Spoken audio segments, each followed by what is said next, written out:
tout en développant le tourisme local. Une solution pour les petites communes pourrait être de ne plus goudronner les chemins communaux. D'une part, ça coûte moins cher et puis ça peut encourager et développer la randonnée. En tout cas, c'est la solution choisie par Chantenay-Saint-Imbert. C'est dans la Nièvre, c'est à 2 pas de l'Allier. C'est de l'autre côté de la rivière qu'ont traversé Christian d'Arneville et Claude Fallas. Bien, la route goudronnée s'arrête ici dans le village du Boucher. Et nous allons pouvoir reprendre la route non goudronnée pour rejoindre les bords de l'Allier. Chaque année d'ailleurs, nos anciens, on leur aménage un petit peu les trous en les bouchant pour pas qu'ils se cassent le dos en passant avec leur voiture. Depuis 2000, la municipalité de Chantenay-Saint-Imbert a décidé de ne plus goudronner systématiquement ces chemins communaux.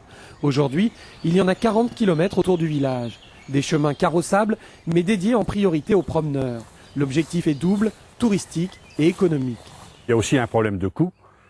Faut savoir qu'entretenir des chemins sur la commune, on entretient quand même une bonne 50aine de kilomètres de chemins goudronnés. Ça nous coûte environ 60 000 euros. Les chemins non goudronnés, on dira, on peut diviser par 10 et on en a quand même 40 kilomètres encore à entretenir. Ces itinéraires sont classés chemins de randonnée et entrent dans le dispositif touristique du département de la Nièvre.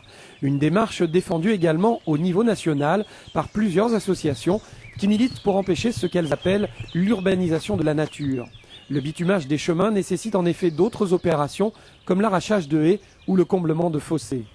Dans les haies et dans les fossés se concentre une grosse partie de la petite faune locale, batraciens, insectes, petits mammifères et oiseaux.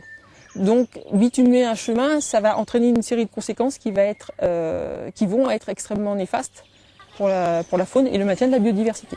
Quant aux urbains, qu'ils se rassurent, sur cette commune de la Nièvre, 60 km de routes dûment asphaltées permettent d'accéder à ces chemins. Et on passe au sport et au basket. Ils avaient débuté la saison sur leur parquet par une défaite